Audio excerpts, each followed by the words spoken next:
Setiap manusia memiliki kebutuhan. Kebutuhan tersebut terus berkembang seiring dengan bertambahnya usia. Perkembangan teknologi juga mempengaruhi kebutuhan manusia. Kebutuhan manusia dapat dibedakan berdasarkan intensitas pemenuhannya. Menurut intensitasnya, manusia memiliki 3 macam kebutuhan. Pengertian dari kebutuhan individu ini, menurut Harini Fajar Ningrum dan kawan-kawan dalam buku Dasar-Dasar Manajemen, kebutuhan individual adalah keinginan seseorang yang dibentuk oleh lingkungan sekitarnya. Bisa dikatakan bahwa kebutuhan individual dipengaruhi oleh faktor lingkungan seperti keluarga, teman, tetangga, dan lain-lain. Nah, hierarki kebutuhan Maslow adalah teori psikologi yang diperkenalkan oleh Abraham Maslow. A Theory of Human Motivation di Psychological, ia beranggapan bahwa kebutuhan-kebutuhan di tingkat yang lebih rendah harus terpenuhi atau paling tidak cukup terpenuhi terlebih dahulu sebelum kebutuhan-kebutuhan di tingkat yang lebih tinggi menjadi hal yang memotivasi. Hierarki kebutuhan Maslow ini memiliki 5 tingkat kebutuhan dasar. Yang pertama adalah kebutuhan aktualisasi diri atau self-actualization. Yang kedua adalah kebutuhan akan harga diri atau extreme needs. Yang ketiga adalah kebutuhan akan rasa kasih sayang dan rasa memiliki atau love and belonging needs. Yang keempat adalah kebutuhan rasa aman dan perlindungan atau safety and security needs. Dan yang kelima adalah kebutuhan fisiologis atau psychological. Nah, menurut Maslow, pemuasan berbagai kebutuhan tersebut didorong oleh 2 kekuatan, yakni motivasi kekurangan atau deficiency motivation dan motivasi perkembangan atau growth motivation. Perkembangan fisik remaja. Masa remaja diartikan sebagai masa peralihan dari masa kanak-kanak menuju masa dewasa, yang mana banyak masalah yang dihadapi karena remaja itu berupaya menemukan jati dirinya atau identitas kebutuhan aktualisasi diri. Adapun 2 jenis kebutuhan remaja, yaitu kebutuhan fisik dan kebutuhan psikologis. Yang pertama itu kebutuhan fisik. Maksudnya, remaja memiliki kebutuhan fisik yang relatif sama dengan orang yang bukan remaja. Jika kebutuhan fisiknya tidak terpenuhi, maka bukan saja pertumbuhan fisiknya tidak maksimal, tetapi juga kesehatan fisik dan mentalnya dapat terganggu. Yang kedua itu kebutuhan psikologis. Kebutuhan psikologis yang paling menonjol pada masa remaja adalah kebutuhan mendapatkan status, kemandirian, keakraban, dan memperoleh filsafat hidup yang memuaskan untuk mengembangkan kodrat kemanusiaannya. Menurut Garrison yang dikutip oleh Andy Mapier tahun 1982, remaja itu memiliki kebutuhan paling sedikit. Ada 7 kebutuhan khas remaja. Yang pertama itu kebutuhan akan kasih sayang. Kedua, kebutuhan akan keikutsertaan dan diterima dalam kelompok. Ketiga, kebutuhan untuk berdiri sendiri atau disebut dengan mandiri. Yang keempat, kebutuhan untuk berprestasi. Yang kelima, kebutuhan akan pengakuan dari orang lain. Dan yang keenam, kebutuhan untuk dihargai. Serta yang terakhir, kebutuhan untuk memperoleh falsafah hidup yang utuh. Jenis kebutuhan remaja. A. Kebutuhan organik, yaitu kebutuhan seperti makan, minum, bernafas, dan lain sebagainya. B. Kebutuhan emosional, yaitu kebutuhan untuk mendapatkan simpati dan pengakuan diri dari pihak lain, seperti kasih sayang, kepercayaan, dan masih banyak lagi.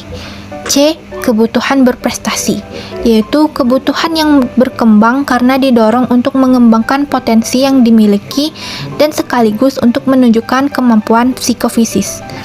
D. Kebutuhan untuk mempertahankan diri dan mengembangkan jenis. Lalu, Rescott mengklasifikasikan kebutuhan remaja menjadi beberapa kelompok kebutuhan sebagai berikut. A. Kebutuhan psikologis, seperti melakukan kegiatan, beristirahat, dan lain sebagainya. B.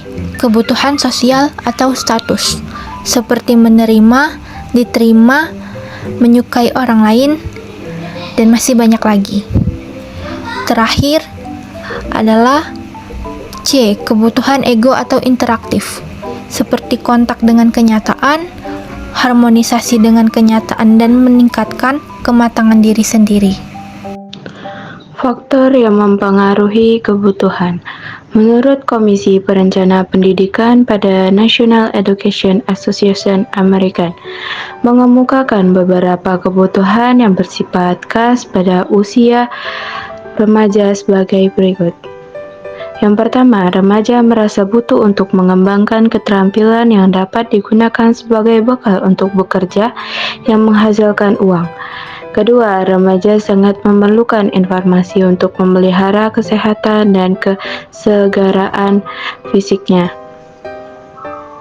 Ketiga, remaja membutuhkan suatu informasi atau pengetahuan tentang hak dan kewajiban seseorang warga negara yang baik.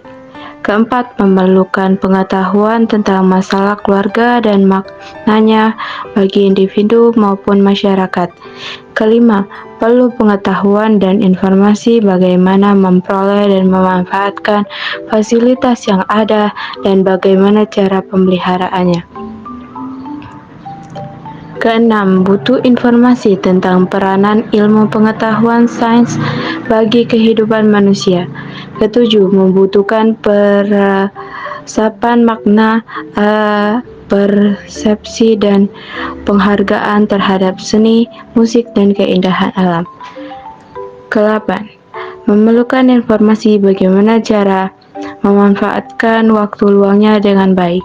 9. Membutuhkan pengetahuan tentang cara mengembangkan rasa hormat pada orang lain. 10. Membutuhkan wawasan dan pengetahuan untuk mampu berpikir secara rasional. Dan adapun faktor internal dan faktor eksternal yang mempengaruhi kebutuhan. 1. Faktor internal. Faktor internal meliputi faktor fisiologis, yaitu kondisi jasmani dan keadaan fungsi-fungsi fisiologis. Faktor fisiologis sangat menunjang atau melatar belakangi aktivitas belajar. Keadaan jasmani yang sehat akan lain pengaruhnya dibandingkan jasmani yang keadaannya kurang sehat. Untuk menjaga agar keadaan jasmani tetap sehat, nutrisi harus cukup. Hal ini disebabkan kekurangan kadar makanan akan mengakibatkan keadaan jasmani lemah yang mengakibatkan lekas, mengantuk, dan lelah. 2. Faktor eksternal. Faktor-faktor eksternal yaitu faktor dari luar diri siswa yang ikut mempengaruhi belajar siswa, yang antara lain berasal dari orang tua, sekolah, dan masyarakat. Faktor eksternal. Faktor-faktor eksternal yaitu faktor yang berasal dari luar diri siswa yang ikut mempengaruhi belajar siswa. Adapun faktor-faktor eksternal antara lain: 1. Faktor yang berasal dari orang tua. Faktor yang berasal dari orang tua utamanya adalah sebagai cara mendidik orang tua terhadap anaknya. Dalam hal ini dapat dikaitkan suatu teori apakah orang tua mendidik secara demokratis atau tidak.